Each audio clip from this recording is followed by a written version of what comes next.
Recording. Okay, today we're going to talk about chapter 5.3, that is transforming sine and cosine graphs.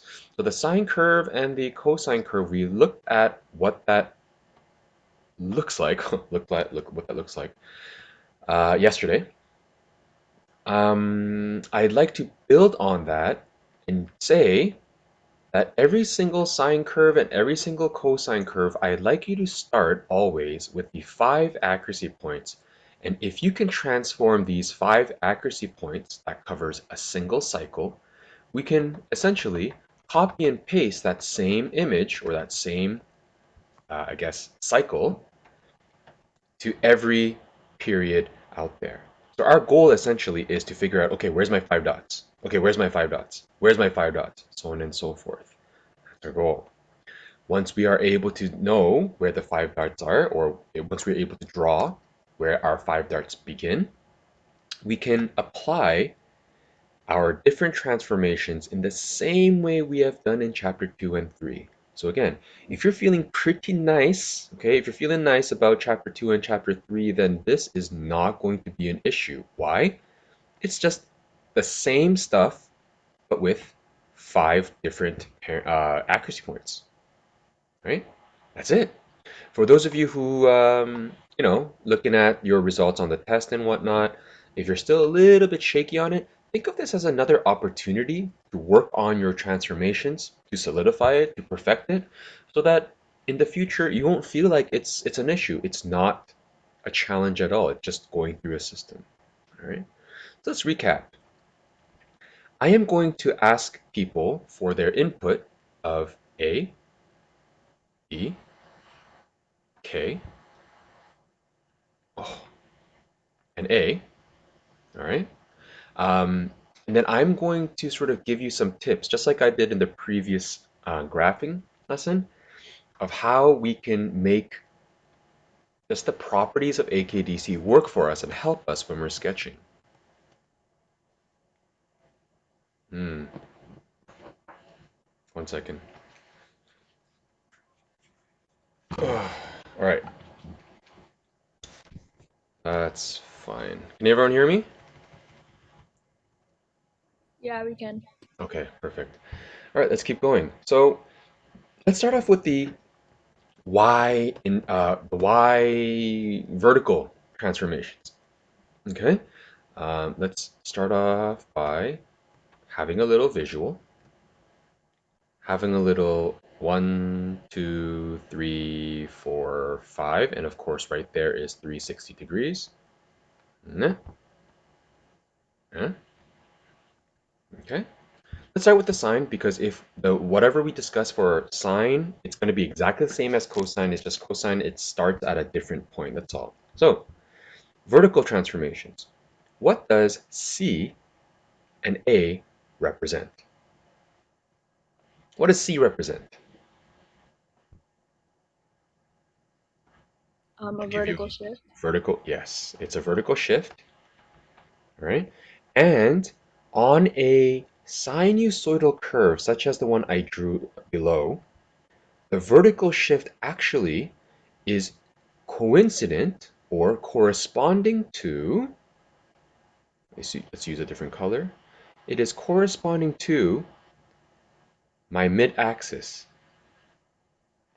So whatever that number happens to be, mid-axis, whatever this happens to be, C is going to equal whatever height or whatever y value my mid-axis is going to be found.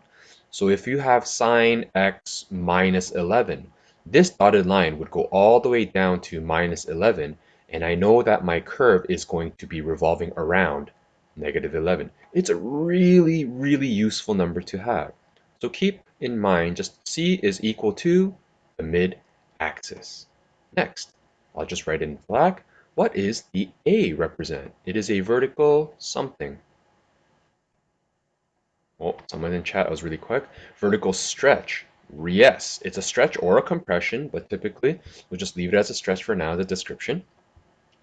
And of course, there's also a reflection that can happen. The vertical stretch, by default, it's nice because the original parent function has a amplitude of 1, so it goes up by 1 and down by a 1, so down to -1. The vertical stretch, when we are multiplying the value of a, because we're multiplying a maximum of 1 and a minimum of -1, whatever my a value is, my new maximum becomes. So if a is a 10, 1 times 10, my new max is a 10. If a is a 100, 1 times 100, my new max is 100, right? In the same way, if the a value is a 10, my max becomes 10 and my minimum becomes -10. If my amplitude or my a value is 100, my lowest point will also be -100. The a value, whatever number you actually see in the front, becomes the value of my amplitude. But please note, we never really describe a in terms of a negative value. The a could be a negative, which means I could have a reflection. But when we describe amplitude, it's still just a positive value. Okay? And that should make sense to you because let's pretend I take this curve that I drew under and I am reflecting it on the x-axis. I am, yes, starting with a negative value, but take a look right after. I reach a maximum as well. So even if the amplitude happens to, or the a value happens to be negative, it's still talking about the distance away from my mid-axis. So there's no point in mentioning a negative. The equation could be a negative, but we talk about it as just a positive value. Okay?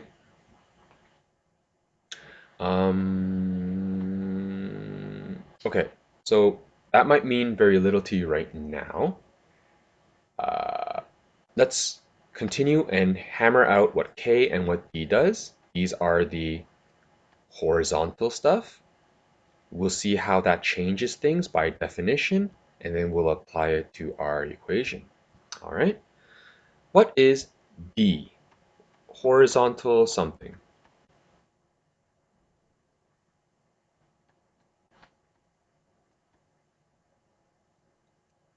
Anyone? Horizontal shift. Yes, it is a horizontal shift, and right now it might not make a whole lot of sense. Um, but if I shift this entire curve left or right, whatever the case may be, that's a little trippy, right? If I shift it left or right, all that's really doing is telling me where my curve is going to start. So you could think about the horizontal shift as my D being where curve begins, or where one cycle begins, where one cycle will begin, where your period will begin. Okay? And you'll see what I mean once we get there, and once we start drawing it. Horizontal for K is a stretch or compression. I am going to, by default, call this a compression because the larger the K is, the more the compression is. And I think it's just easier to talk about it because it does a contrast with the vertical stretch. Okay? A horizontal compression, if you think about it, take my curve, which is supposed to end at 360. If I compress this and make it into something like this, my period of 360 has been changed to a smaller value.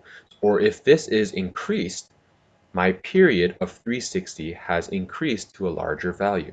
A horizontal compression, yes, it stretches the entire curve, but because we want to focus on just one cycle, we can say that the horizontal compression, I'm going to for now just write, it changes how long the period is. And that's a very powerful number, as you will see once we start getting into some combinations and word questions. All right, so this is the breakdown. You don't have to memorize this per se, but you will see how this translates when we graph it. So I'd like you to get used to it so that even if you don't memorize it, it sort of makes sense, and that's how you will look out for whether you're graphing this properly or not. Let's get started. Any questions before we begin?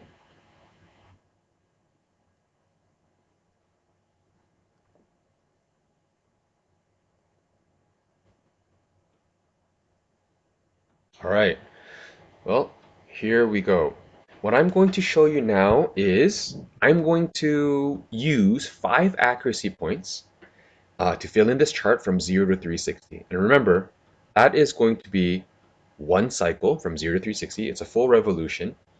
And I'm going to focus on just one cycle because, as I said, if I can solve one cycle, I can just copy paste it everywhere else. You may see that I'm going to have an a C value of 2, which tells me something. This is going to have a D value of negative 30 degrees, which will do something. I'll have an A value of 3, and just for practice, I have an A value that is going to reflect, but of course we call the amplitude as a positive 3. We'll get there. Okay, so let's start with the parent function.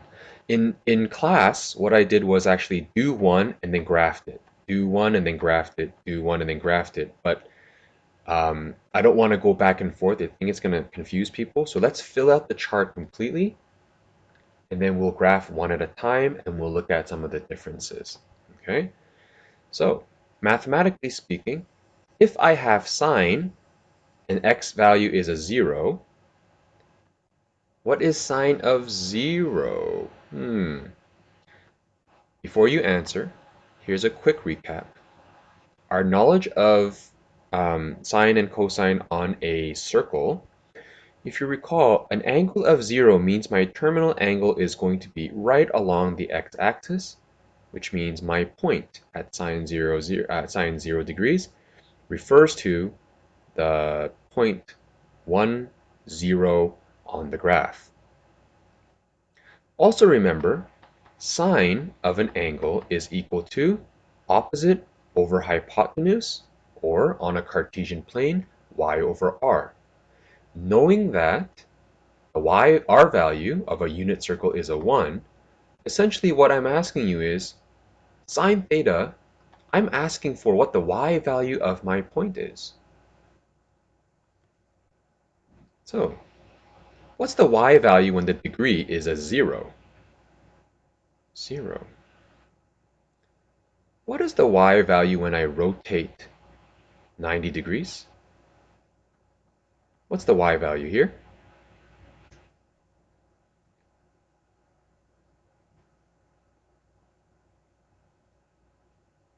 Thank you. I see it on chat. If I rotate 180 degrees and my point is negative 1, 0, what's my y value? 0. And if I rotate 270 degrees and I'm down here, what is my y value? Negative 1 and 0. Okay, so just like before, those are my 5 accuracy points we've mentioned before. We've graphed it, and some of you might recognize these points because you've been working hard on your optional assignment. Let's move on. I have a C value, or a vertical shift, of 2. In other words, whatever my answer is in the parent function, I'm going to add 2 to my final answer, to my y value. So my y value right now is a 0. If I add 2, that will be 2. If my y value is a 1, I add 2, that becomes a 3. This becomes back to 2. This becomes positive 1. And this added by 2 gives me 2.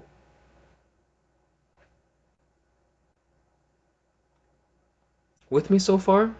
So even without graphing it, I think you see it. Before, I always return to the mid-axis of y equals 0. Now, take a look at my wave. From 2, I go to 3 before coming back down. I go down to 1 before I come back up. I'm always returning to a mid-axis of 2, which means you can say that mid-axis, the equation of the mid-axis is y equals 2, because I've raised it. And you'll see that visually. I just want to show you mathematically. Any questions so far? Are we supposed to have this sheet? I believe I left it for you to pick up in class. Um,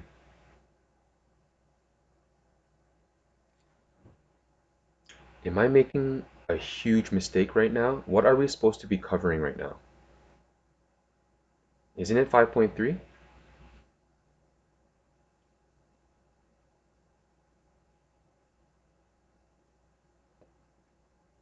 Give me a sec. Let me pull out my...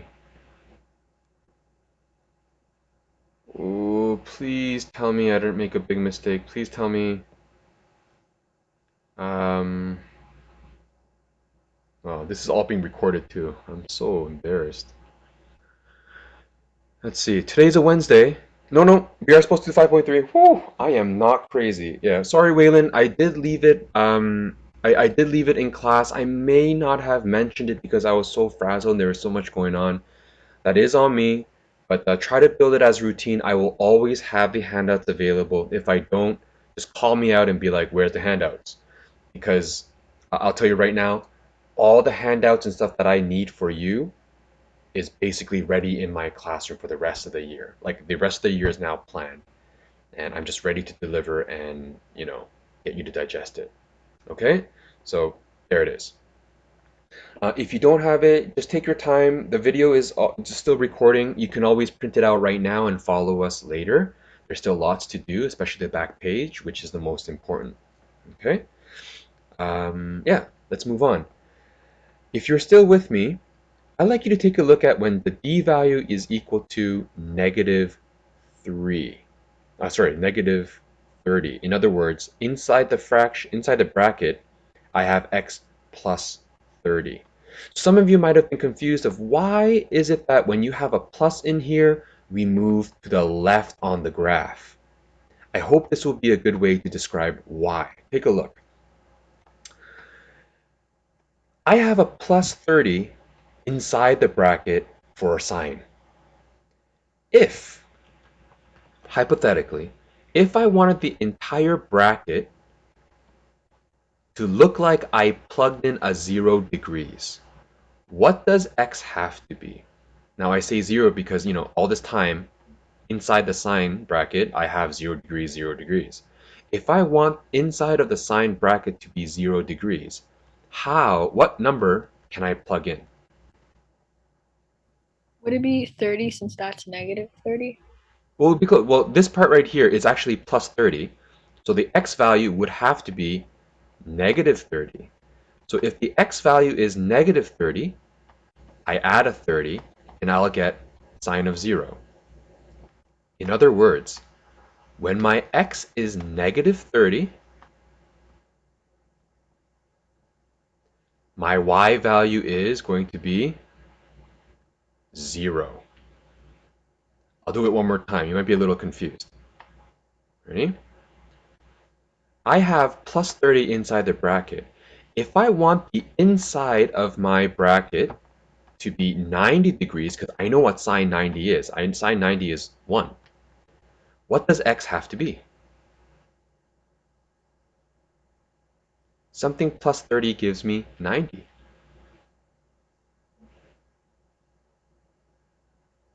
The answer is 60. If I have 60 plus 30, then I would have 90 inside the sine ratio. So when my x is 60, it's as if I plugged in a 90 into sine, and my answer is going to be 1.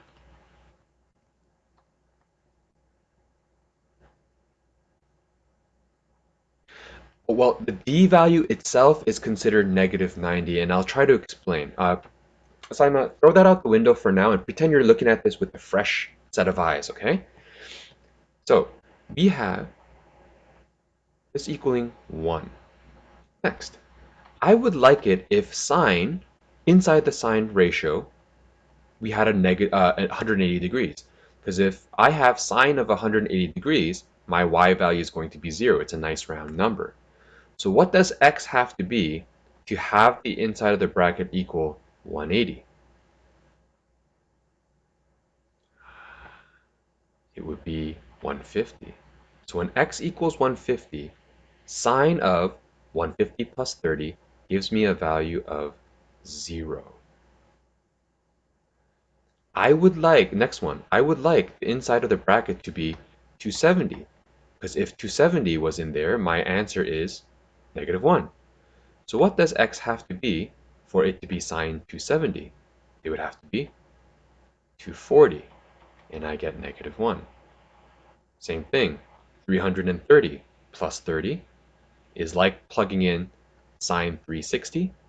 The number is 0. What I'm trying to show you with all of this manipulation is, do you see how all the y values have shifted 30 degrees to the left?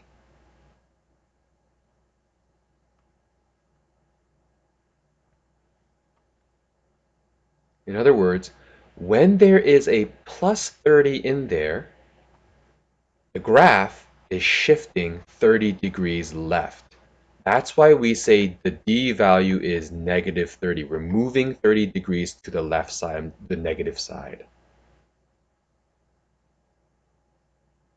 And this is the exact same thing that's happening for parabolas and square root functions and reciprocals. This is the main reason why when it looks like a plus 30, the graph is moving in the negative direction. And so we refer to it as it is a shift 30 degrees to the left. It is 30 degrees to the negative side. Okay?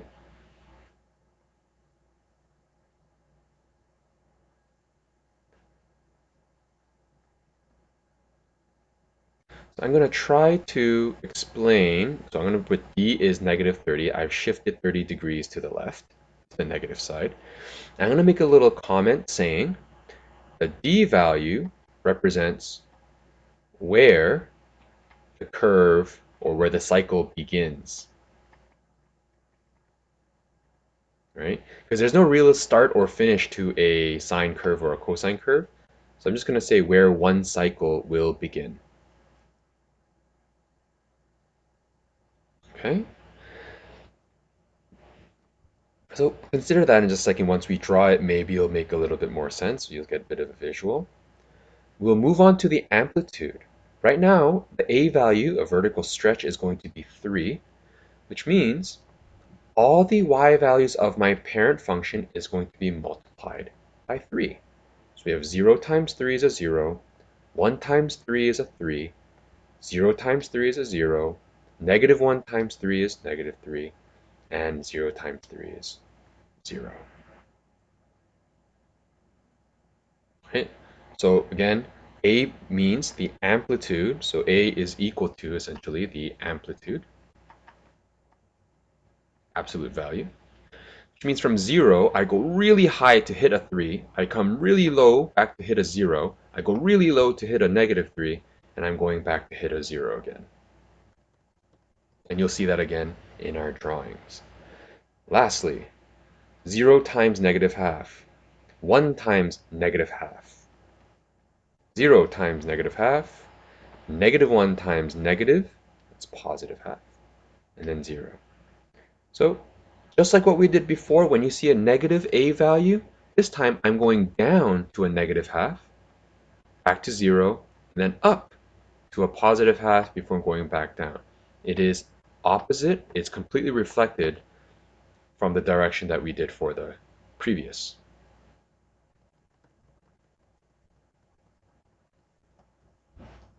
Okay. And again, by the amplitude, it's just going to be the absolute value. So in this particular case, we say that the amplitude is just half. You don't have to mention the negative. Because even though I start at the negative, I reach positive half anyway. It's just easier to talk about it without a negative.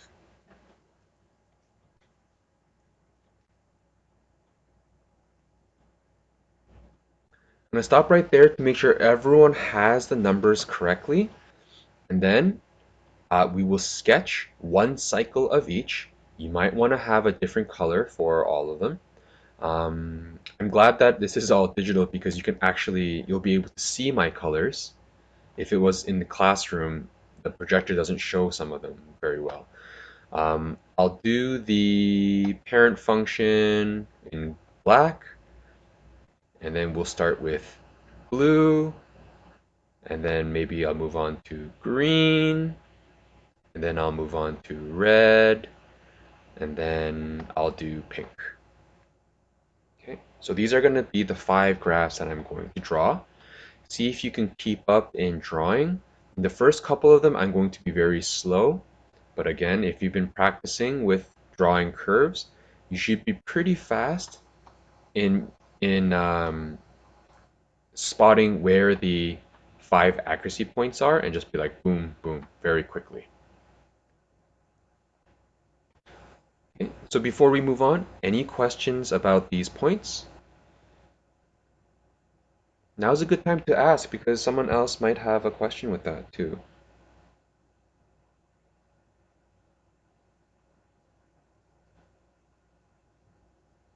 No? Going once, going twice. Again, while I'm waiting for everyone, I'm just going to double check to see if I've gotten everyone's attendance. Oh, Zane, you made it. Okay, I gotta change attendance. Zane, please ignore if you get a phone call or something saying you've been absent. I'm going to change that right now. I did get your email in time, but I thought I would just mark it as a late when you made it. Let's see, Zane.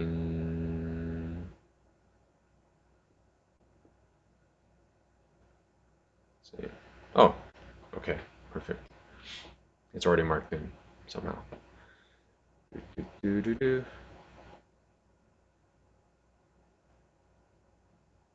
Okay, sounds good.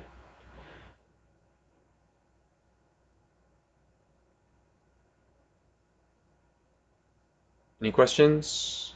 Shall I move on? All right, let's move on. Clearing. Blue, green, red, pink. All right. Starting with black. Let's get it nice and big. Too big. Okay.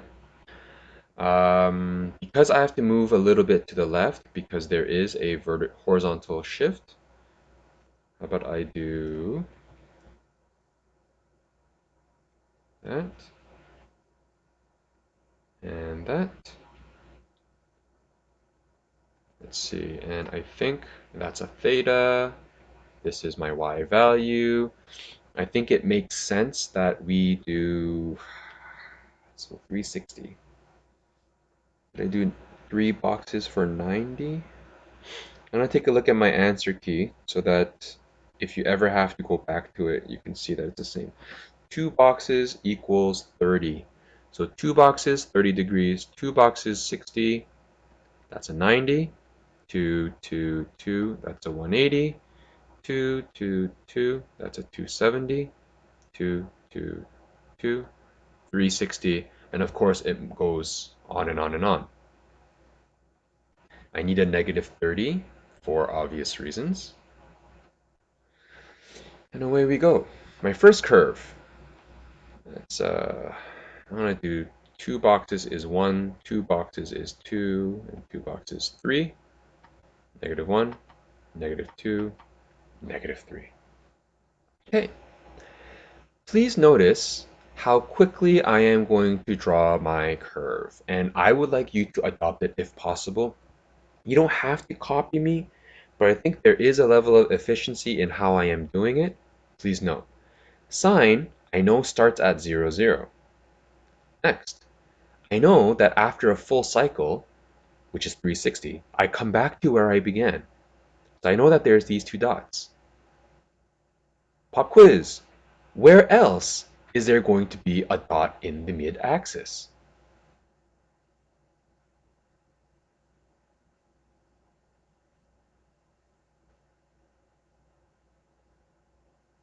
Oh, thanks for pitching in, Mr. Kim. It's going to be perfectly in between those 2 dots. Perfectly in between those the first and last dot will be another point on the mid-axis. Now, between the first 2 dots, where between the first 2 dots is my maximum?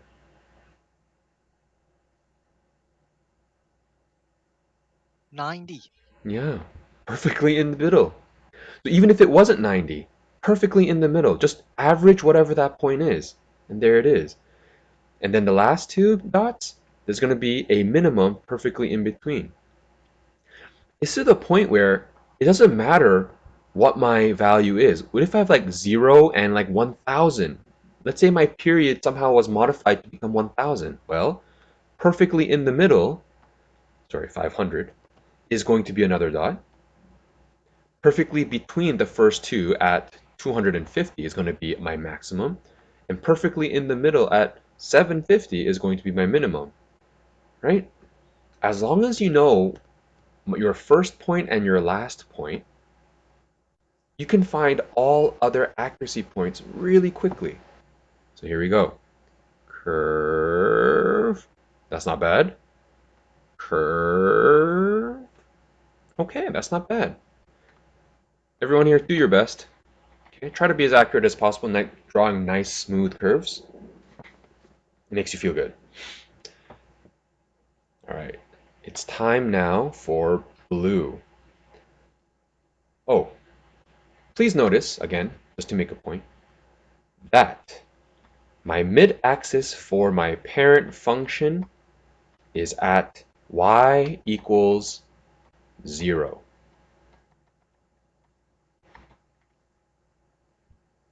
When I have my vertical shift, my new mid-axis is going to be there. I know I start at 2. I know I finish at 2. So perfectly in the middle will be another dot. Between the first two dots is where I will find my maximum. Between the last two dots is where I'm going to find my minimum. Curve and curve.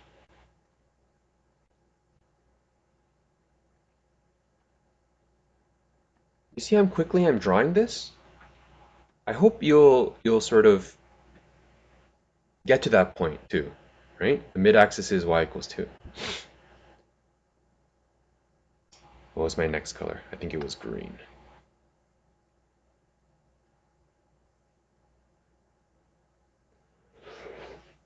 I'll do one more before I pause for questions, okay? The next one is a horizontal shift that is sine x plus 30. It means my first point is going to start at negative 30. And then everything is exactly the same, but I'm shifting it 30 degrees to the left. So it should look like curve, curve, that is sine x plus 30. That looks pretty cool, huh? Horizontal shift.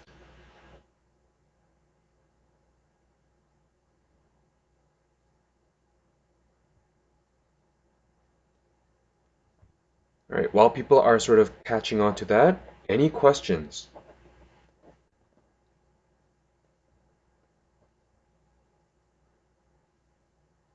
No?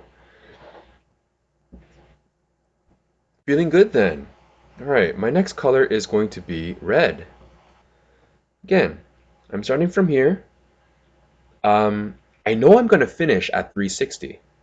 And in the middle, I know I'm going to have a dot. It's always going to be hitting the midline. But when the amplitude is a 3, my maximum isn't going to be a 1. I know it's going to be a 3. And the minimum between the last two dots, perfectly in between, instead of drawing it at negative 1, you simply just hit it at the amplitude's value. And so, nice smooth curve, if I can do that using this stylus. There it is. So that would be sine, 3 sine x. And the amplitude is a 3. And lastly, same thing with before. I know that for when the a value is a negative half, I know I'm still starting at 0. I know I'm going to finish at 0. I know right between it's still going to hit the mid-axis. But this time, because there's a negative reflection, reflection on the x-axis, between the first two dots, I am not going to go above, I'm going below by half. And between the last two dots, I'm not going down, I'm going up by half. That's not a very nice curve. And curve, and curve. And that pink is my negative half sine x.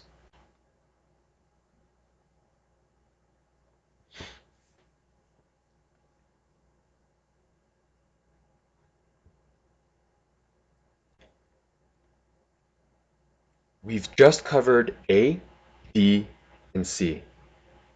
And it wasn't even that hard because all you have to do is get those 5 points and then draw smooth curves. Any questions with that? And so we can move on to K. Any questions about the horizontal shift?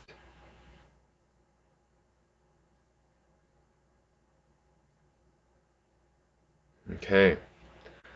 I'll leave this here. If you ever want to come back to it, the recording is always available for you. Let's move on to the last page where I devote a deeper attention to the value of K. Okay, let's clear.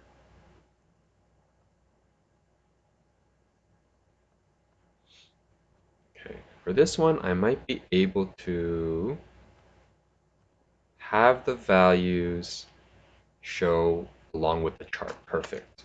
Okay. Parent function, you should be able to fill this in very quickly. That's a 0, 1, 0, -1, and a 0. Okay. Once again, I'm going to start off with just a 0 because that's pretty straightforward. But if my x value is a 45 degrees, and I plugged it in here, 2 times 45 degrees is the same as me plugging in 90 degrees. So what's my answer? The answer when x equals 45 is equal to 1. When I plug in 90 degrees into the equation, it's sort of like me writing 2 times 90. It's as if I plugged in a 180. And what is my y value when sine is 180? It's 0.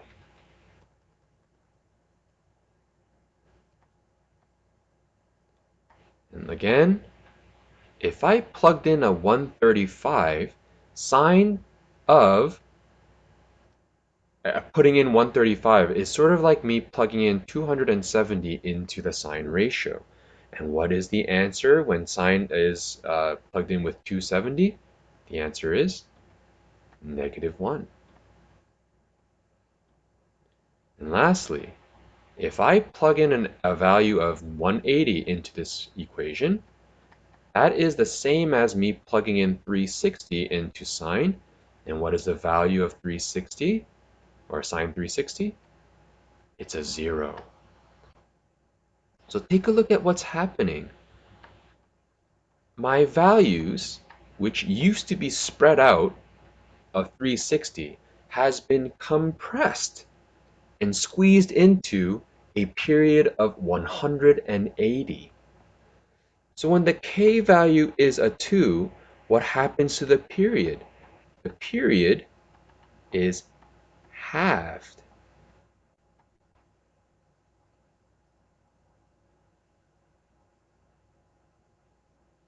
I wonder if there's a relationship.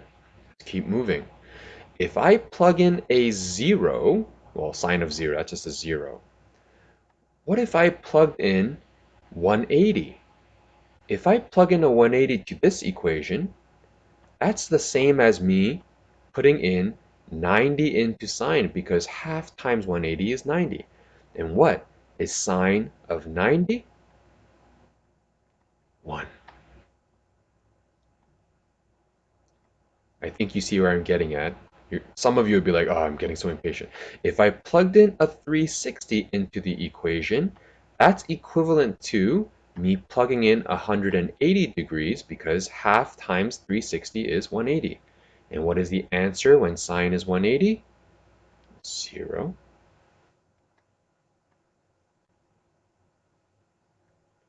And I'll do the last two really quickly. If I plug in the 540, it's as if I plugged in sine of half of that, 270, and my answer would be right up there. It's a -1.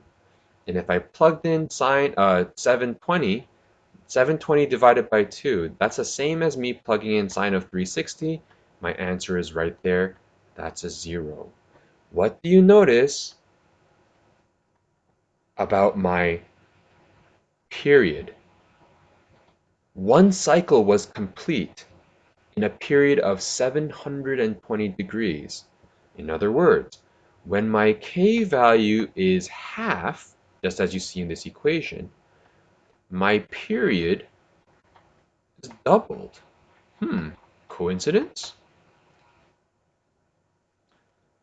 We're going to draw it, and I'm going to, in case, sometimes it's not, you don't have the brain capacity or the energy to really calculate this every single time.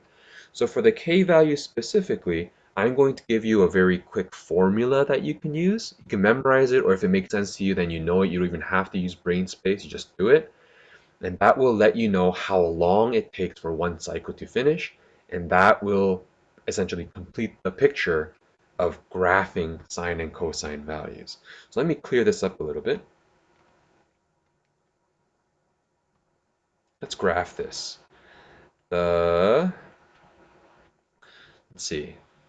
As usual, the first one I will do in gray. The second one let me do in blue. And the third one I will do in red. Okay, let's get some axes down. Because I am stretching this out, you might want to have majority of your curve to the right of the x-axis. So have the left side very small.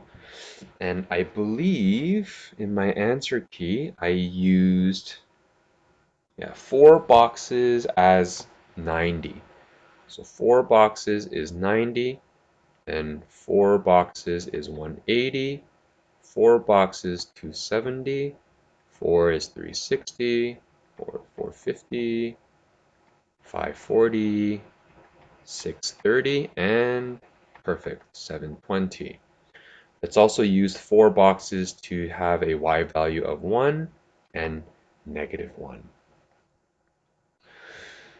Using black, and again, once you've gotten this axis, it shouldn't take you any time to graph out one cycle of a sine function. 5 accuracy points, curve up and down, down and up.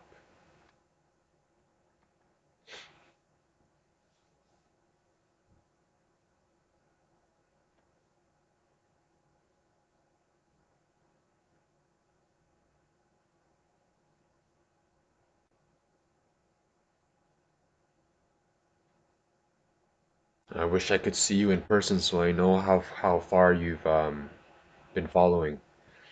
Just want to make sure everyone is almost done so that you can keep up and draw the same picture together. Next, in blue, notice that I'm not actually going to look at 0, 0, 45 degrees 1, 90, 0, 135, -1. I'm not going to plot all 5 points.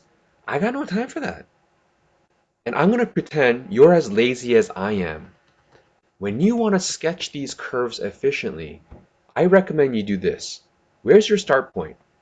I'm gonna call someone out. I'm gonna walk with me. Zoe, where's my start point? What point am I starting this curve? 0, 0. Perfect. Where am I ending my blue curve? 0, 0. 180, 0. 180. So I'm gonna draw a dot there. Okay. Between these two dots, what degree is perfectly in the middle? 90. 90. So there has to be a dot there. Between the first two dots has to be a maximum. What degree is that? 1. Oh no, the degree. Um, 45. Yeah, perfectly between 0 and 90, 45. I'm going to draw my dot here. And perfectly between 90 and 80, let's pretend I don't even want to do the math. I'm just going to count the boxes. 1, 2, 3, 4. 2 boxes right in the middle. That's where my minimum is. And all you have to pay attention to is drawing nice curves to make Mr. Kim happy.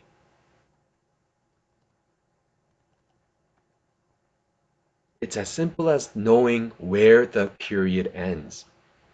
And the rest is just drawing your accuracy points. Let's do it in red. Someone else that I can call out just for fun, not to shame you or anything. Don't get stressed. Nathan, can I call you out? You with me? Sure. Okay. So for the red line, Yeah, so for the red line, where am I starting for the red one? half of 1, so, oh, you start at 0, 0 Right. And where does this cycle end? What degree does this cycle end? at 720. 720. So I'm going to draw my last dot here. Between my first dot and my last dot has to be another midpoint or another point on my mid-axis. Where would that be? 360. 360, perfectly. You don't even have to look at that. It's just right in between the first and last dots. And between the first two dots has to be my, You're 180. yeah, a maximum right there. And then between the last two dots, It would be the -1 and 540. all you got to do now with those 5 dots is just draw your curve nicely.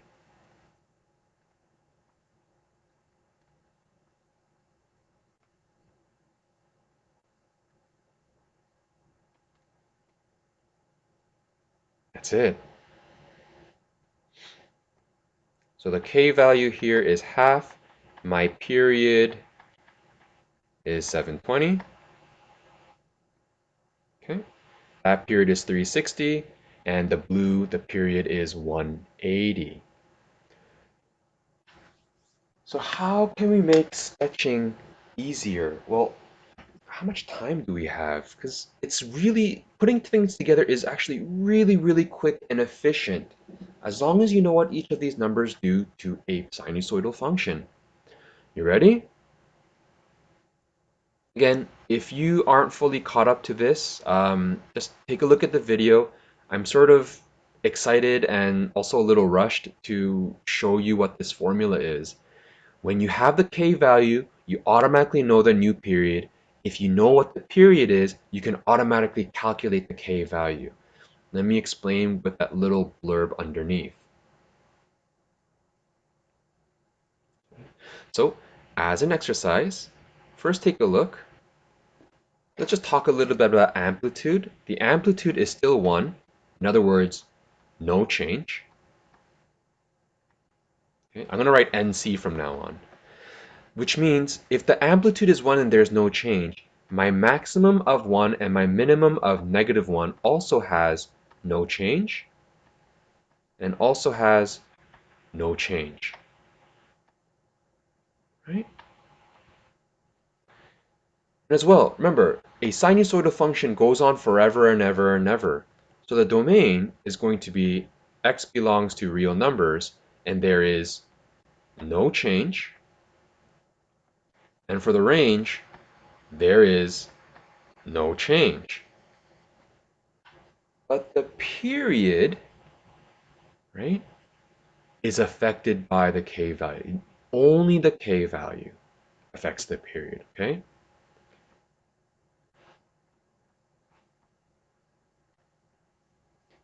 So let's talk about how that works. The old period you already know, by default, it is always going to start off at 360. My parent function is always going to be 360. Let's try this. For my blue curve, 360 became a new period of 180. When you divide the two, my value is 2. And that is equal to the k in our equation. It was sine 2x. right? On the other hand, using red, for the other one, the red curve, my k value happened to be a half. So what is 360 divided by a half? It's equal to multiplication of its reciprocal, which is 720. That is the new period, where k equals 1 over 2. That means sine 1 over 2x has a period of 720. So commit this to memory if you want, if it doesn't make sense to you logically. Old divided by new equals k, or rearranged, old divided by the k will give you the new period. And remember, the old is always 360. Chat. Wait, but for the range, isn't it limited because it has a max and min of?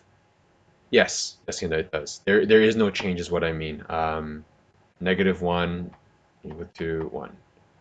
I just meant to say that there's no change. You're right. That's my fault. I should have specified. That's my fault. Okay.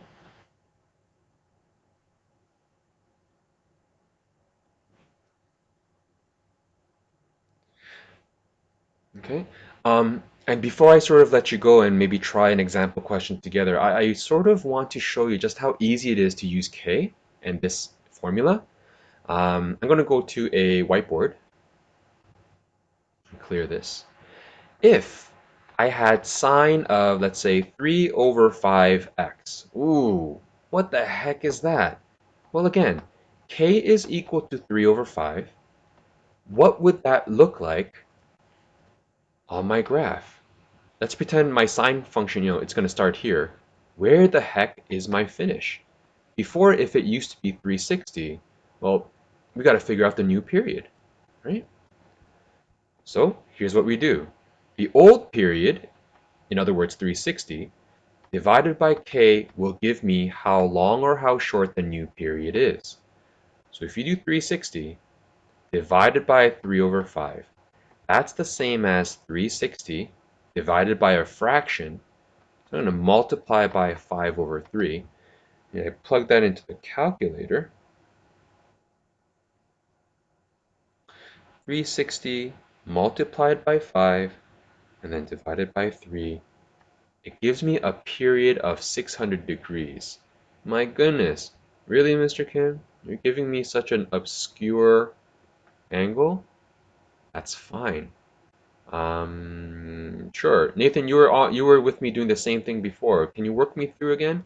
If my first point is at 0 and my last point is at 600, where are my other 3 accuracy points? 0 and 300. Yeah, And then perfect. 150 and 1. Right, at 150 there's going to be a max, and And then at I think 270, it's going to be -1. It's going to be a minimum. yeah, well, more than 270, it's going to be Yeah, sorry. between between 300 and 600. 450, I'm going to have my minimum, and then you just curve it out, curve it out. It really doesn't matter, no matter how complex the k value might be. It just simply tells me where my last point is going to be, and the other 3 accuracy points just plot them with reference to the start and the finish. Because you know that a full cycle has to be completed between the first and last point.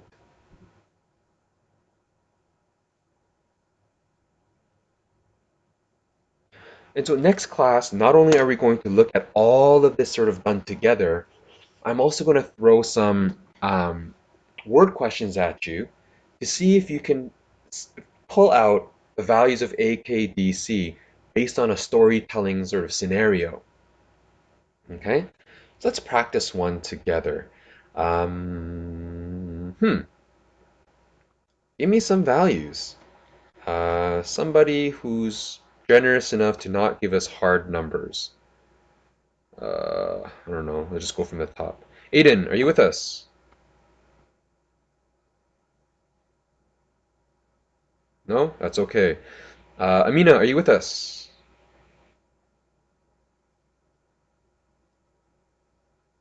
No? Okay. Carson, are you with us? Yeah. All right. Give me some number. Oh, I'm going to leave this, ask you a question. Do you want to do cosine or do you want to just stick to sine for now?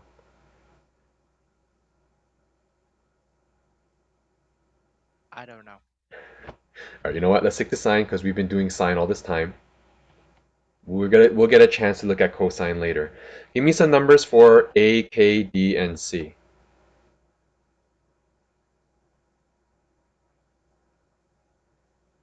A is 2. Good. K. 1/2. Okay. D.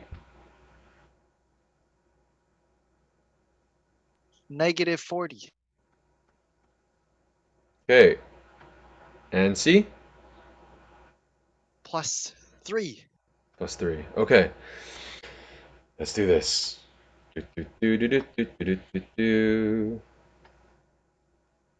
Oh, that's okay.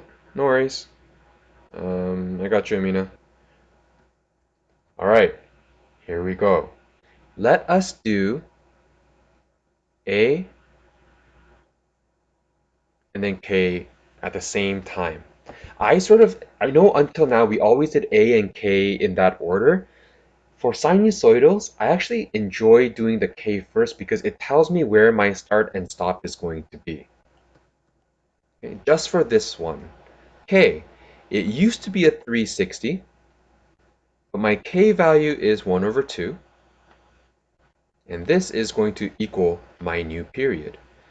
360 divided by half is the same as multiplying its reciprocal. So my new period is going to be 720, which means I know that I'm going to have a midpoint at 360. I'm going to have a max here and a min here.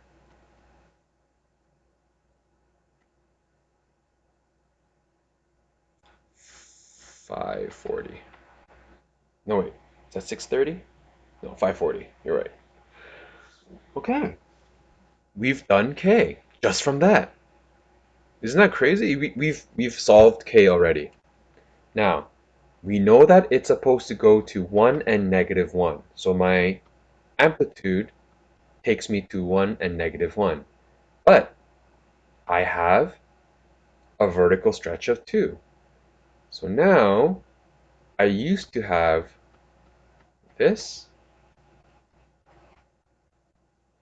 Using a different color, I now have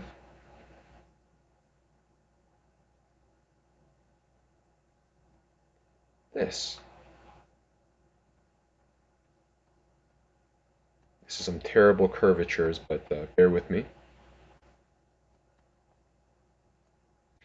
And then, thanks to Carson, we have 40 degrees to the left and 3 up. The 40 degrees we can do just by estimating because we don't have nice graph paper here. But the +3, we should be as accurate as possible. But we can take all 5 accuracy points and we can slide it up by 3 each time. But I have a better suggestion. I know that my mid-axis is going to be 0. I'm going to draw this red dotted line at the 3.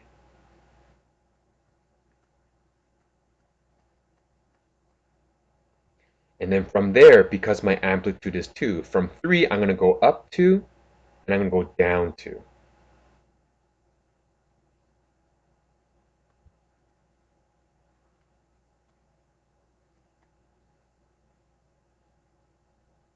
Then all that's left is to move 40 degrees to the left. So I'll use darker green.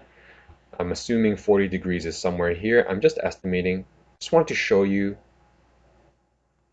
how simple the graphing can be, especially because you have a prior knowledge to what A, K, D, and C does.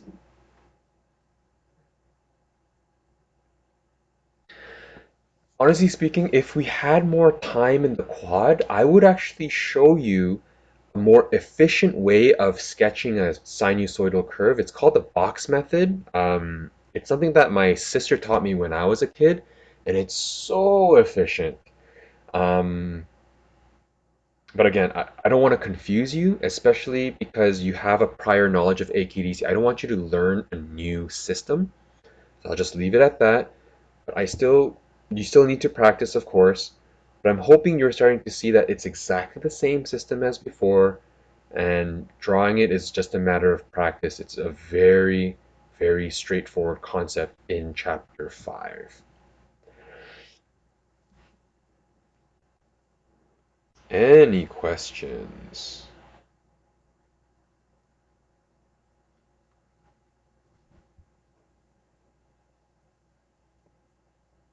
No?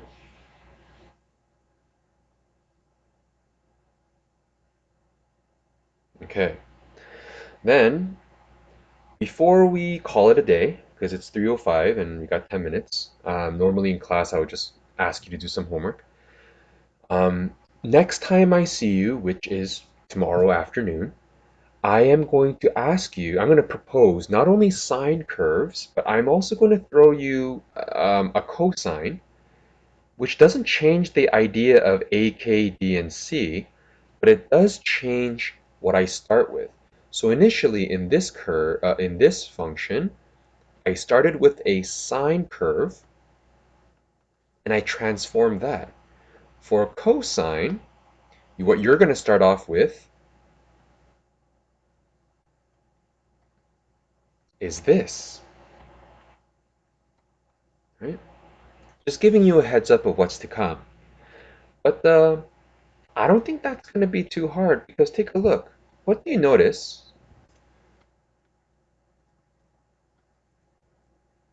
about this cosine curve relative to the gray curve?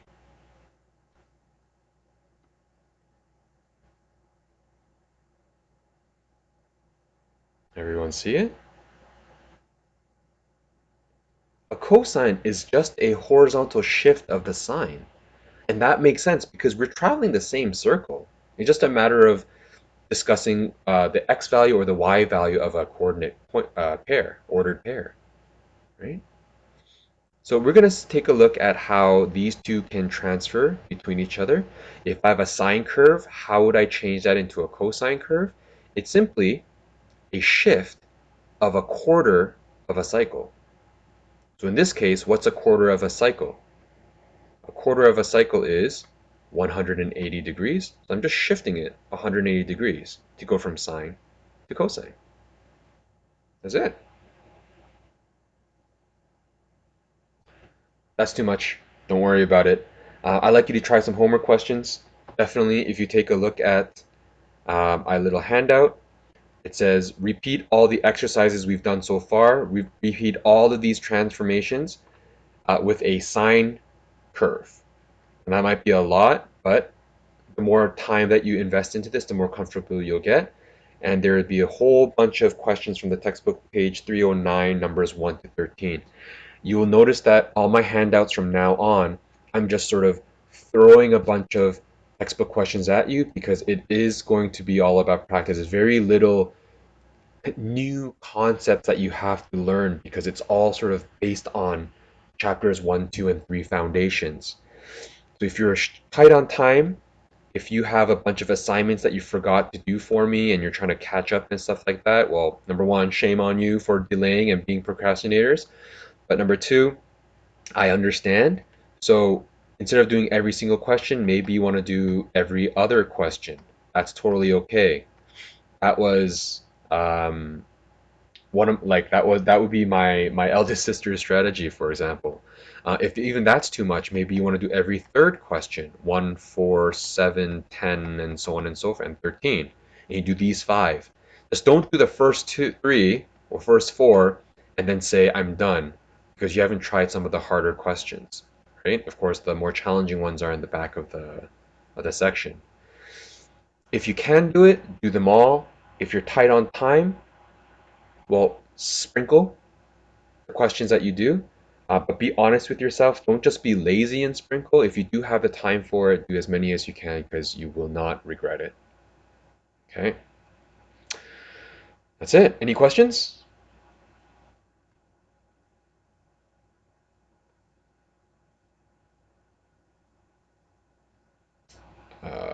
Let's see. I have a question relating to the assignment due Friday. Yep, go ahead.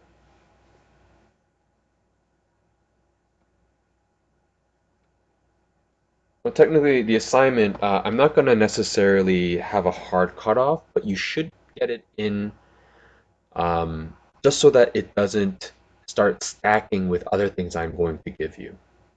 That's all. Try to honor the deadlines as much as possible. I put the deadlines there to try to space out the work for you, not because I'm trying to be mean.